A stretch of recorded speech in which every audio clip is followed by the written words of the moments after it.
है वो एक साथ लाकर के जो यूक्रेन में जो लोगों के ऊपर या सिविल इंफ्रास्ट्रक्चर है उन पर जो हमले हो रहे हैं उनके लिए मिलकर हम काम करें ताकि उनको रोका जा सके।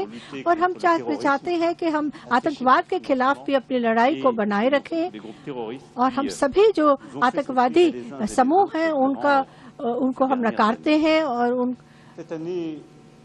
इस साल इस 2026 की अगर हम बात करें तो ये जो वर्ष है ये हमारे संबंधों में और तेजी लाने वाला संबंध है। आप ब्रिक्स की अध्यक्षता कर रहे हैं, हम फ्रांस जो है वो G7 की अध्यक्षता कर रहा है और इसीलिए मैंने इसी संदर्भ में प्रधानमंत्री मोदी को G7 शिखर सम्मेलन में आमंत्रित किया है।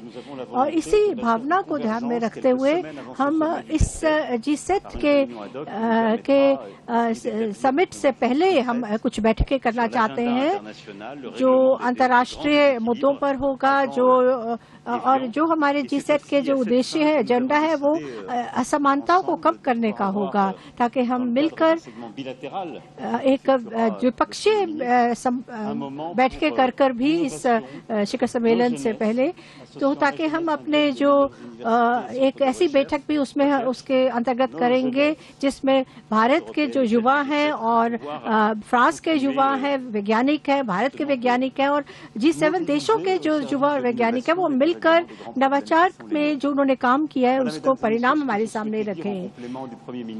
ये मैं कहूँगा वो बिल्कुल पूरी तरह से जो प्रधानमंत्री मोदी ने कहा है उसका पूरक है कि हम कैसे अपने संबंधों को बेहतरीन करना चाहते हैं, उसको में वृद्धि लाना चाहते हैं। हमारी जो साझेदारी है वो स्थिर है और वो पूरी तरह से सबके सामने है, जो लोगों के लिए है और जिसके परिणाम जो हैं वो बहुत बेहतरीन रह चुके हैं, लेकिन इसको हम और भी बढ़िया करना चाहते हैं। खासतौर पर चाहे व्यापार हो या कई ऐसे और क्षेत्र हों जिसमें मुझे लगता है कि हम मिलकर विश्व को बहुत कुछ दे सकते हैं। हम बड़े बड़े कनेक्टिविटी इंफ्रास्ट्रक्चर हो या टेक्नोलॉजी हो, उसमें हम बहुत ठोस परिणाम इसमें ला सकते हैं।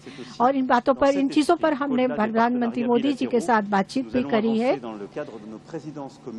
और क्योंकि हम दोनों इस समय दो बड़े संगठनों की अध्यक्षता कर रहे हैं इस साल, तो हम इसमें भी हम तालमेल ला सकते हैं, अपनी सोच में कन्वर्जेंस ला सकते हैं। धन्यवाद।